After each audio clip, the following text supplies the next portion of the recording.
welcome to Once Upon a Stitch and my desk where the creativity happens. We are going to be doing another colorwork tutorial. This is actually where the chaos is. So, in my last video, I had some questions about what to do with when you have, because I was giving a demonstration when you had two colors, you're carrying two colors, how to change the color and how to carry it. Three colors, more or less the same thing. But kind of as I've been designing more and more complex sort of tapestry beanie hats, uh, I've started developing a different way of approaching it. Particularly, let's say in this case, this is going to be a mushroom little fairy house. But it doesn't really translate to the rest of the beanie because we only have little mushrooms here and blades of grass and some flowers. So like the chunk of the white is going to be here, right? And the chunk of the red is going to be kind of up here. We're going to have a little red here, a little red here. Um, if you check out my patterns, you'll see it coming up there. But so I approach it differently when I need them in a chunk and not carrying through the entire beanie. My preferred way to work is carrying through the beanie, but the more colors I incorporate, depending on the design, that doesn't work very well, or it makes it just very, very chunky, even when you try to do that. So this is going to be a really, really real look at how I do the process. Because if you get the pattern from me for this beanie or some other beanies or your own project where you have a bunch of colors and you're working in the round, I guess, in particular, how does this work? In my workflow. So I'm going to kind of show you what I've done. We have kind of the establishing thing here. So a few things to note. One, I'm like the other tutorial, we're working with a single crochet waistcoat stitch only at this stage, which means it's a single crochet, but you are going, let's see if I can find a more color one. In the V, you want right in the middle of there. So you're developing this knit look, as you can see, V, V, V, right? Okay, and the other thing is, well, actually, we'll see it better as we go along. So, well, let me make a note of that. I allot the amount of yarn I need per section. I do more than enough, so I can be fairly sure I won't run out, and so I can just clip off whatever is excess, just to feel safe with that. So that's what all these little balls are. I'll be upfront. I don't know how to organize them well. I usually do a row or two and then I'll untangle everything best I can. But this is kind of really as good as it gets, what you're seeing here. So I tried actually to like organize it a little bit for you. And so that's, kind of as good as it gets. So here we are. I wish I could push this away more so the camera didn't.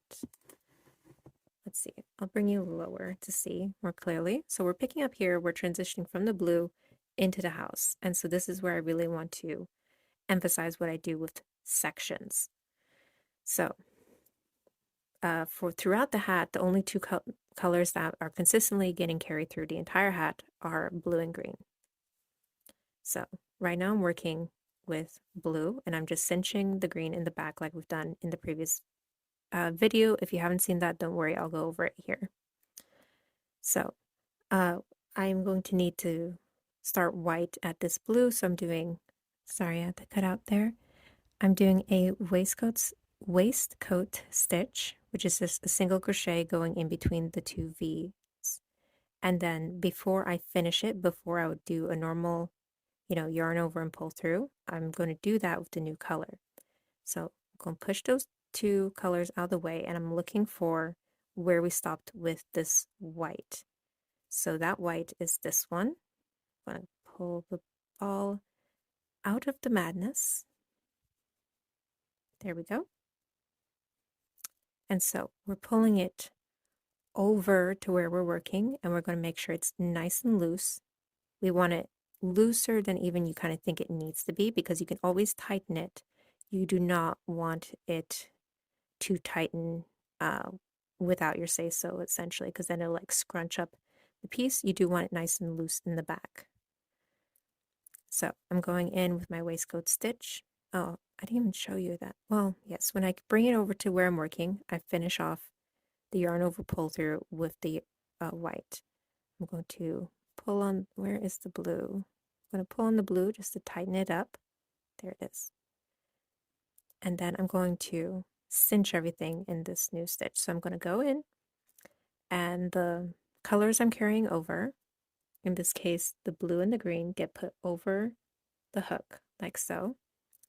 When I yarn over and pull through, it's going to cinch them to the back, and it comes out the front, and then I finish the stitch, and then they are secured in the back.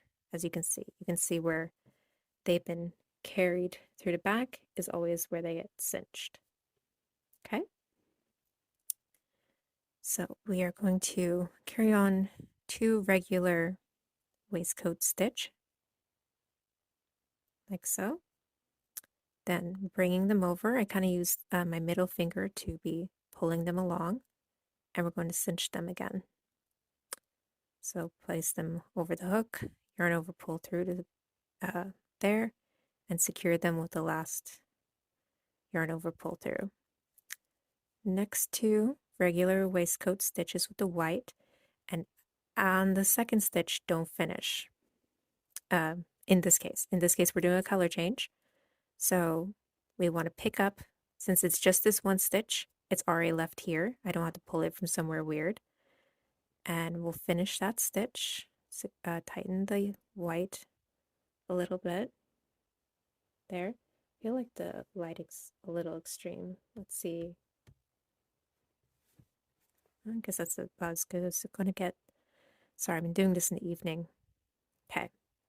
We're going to cinch everything. We want to cinch the white, the blue, and the green. So everything over the hook, yarn over, pull through with this taupe color. And since we're just doing 1 stitch of this color, we're not going to finish it with the color. We're going back into the next color change, which in this case is white. So yarn over, pull through with white, tighten that stitch, continue. I'm going to cinch everything again, just so the taupe gets cinched well. Cinch everything in the back. There we go. Now 2 regular waistcoat stitches, except on the second one, we're going to go into a color transition, so don't finish it all the way. Okay? Now, I'm going to move the white over here, because we're going to leave it and not touch this bit of white until I come back around the hat. This is where we leave it, and then it will repeat like before. So we want the door colors, which are these 2 browns, which are now ended over here. We need to bring them here. So first up, the dark brown, which we only need 1 stitch of. So bring that over, make it loose, tighten the white, and then I'm going to stitch it. I'm not going to cinch just because I don't feel like it. Okay. This was going to get carried through. I'm trying to see if I can untangle it. There we go. Now we're picking up the lighter brown, bringing that over and finishing the stitch. Tighten that up, and now we will cinch everything down. So I'm going in, and you'll see some of the previous carryovers are there. It's okay to cinch them as long as it's not making it tighter. So let's see, we don't want to carry the white, we're leaving that, but we want the brown, blue, and green. So place those over like so. Cinch them in place like that, and finish the stitch. Now we can do 2 regular waistcoat stitches. It's always kind of a relief when you have a nice chunk of color to work on, so you don't have to stop for the color changes. And it looks like the yarn made its own loop, but not. Fun, fun. And I'm debating whether I should cut this out or keep it real. You tell me what you would prefer. Would you prefer to see me struggle with this, or would you like me to cut out all the nonsense? There's 1 knot. There we go. Okay, back to business. Let's cinch the 3 colors in the back. There we go. And just to show you, you can see in this area, it's again very puffy. It has a lot of colors. But it does feel nice, but just be aware that it is going to create puffier areas on the house versus the blue and green over here. Let's go into the next stitch. We're not going to finish it because we're transitioning to the brown. So move that over. Bring the brown, since we've been carrying it, it's right there, ready for us. We just need one stitch, so we won't finish it all the way. And we're also going to leave this here. We're not going to need it for the rest of the row. Let's see. And we need to go into white next, according to the grid. So the white ended over here. We see it's here where I left it. We bring it over. So make sure that's loose. Tighten our brown. And start our stitch. That's just one stitch. So we're going to leave the white and bring over the red. The red ended here. We're bringing it over to where we're working. Making sure that's loose. And now I'm going to cinch. Let's see, I don't want the brown. Push that away. I want the green, the blue, and I will cinch the white just to give it extra security, but I don't want to carry it any further. There we go. 2 regular waistcoat stitches.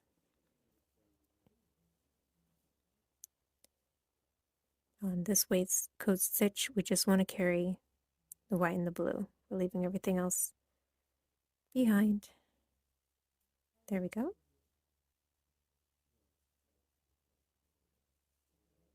And then 2 regular waistcoat stitches. As much as possible, I try to do 2, then cinch, 2, then cinch. You can do 1 and cinch, 1 and cinch, or you could do 3 and cinch, 3 and cinch, depending on how loose you want your floaters. It really depends on the project for me, which one I go with. Okay, going to cinch. Then we have 2 more. Don't finish on that last one because we're transitioning to blue. Okay, so there goes that red. Now we want the blue color to be the dominant one. So pull that through. And now we're leaving the red behind and only carrying blue and green. I'm going to show a bit of this just to show you the 2-color method again. But then we will kind of wrap this up. This is a very real messy look at how I do my process. This is how it will probably look for you, if not messier. I don't know if you like that. I didn't really know how to make this an orderly thing because it is just in reality difficult to work with so many colors. So let me know if this was helpful or if you would prefer I approach it a little more systematically, or I can answer questions in the comments. So we're changing color after the second blue waistcoat stitch. So let's finish it off with a green. We're just going to do 1 green, so that means we finish it with our blue. We're going to do 1 blue and then change to our green again. Now the green's going to get 2 stitches, so I'm going to give it a little more grasp. 1. And then on this one, we're transitioning back to blue. So hopefully you get the idea of the transitions at this point. Let's see, we're going to do 2 blue, 1, 2. On the last one, we're transitioning to the green. We want 1 green. Transition back to the blue. And here we go. And then we're going to kind of go into blue for a while before we hit this mushroom. I'm not going to go into that mushroom because I think we've had enough show of how to do the colors. What it will be is just we're going to carry the red over to work. We're going to carry the white over to work. We're going to carry through the red. And then we'll leave them at their respective spots.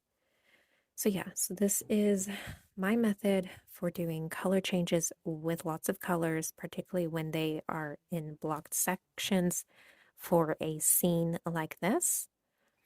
I hope that was helpful. Do let me know. Do let me know if you have any other areas of or techniques that you want me to share or look over. Do look at my shop. I have patterns you can look at regarding these beanies or other simpler like granny square type patterns as well. Thank you for watching.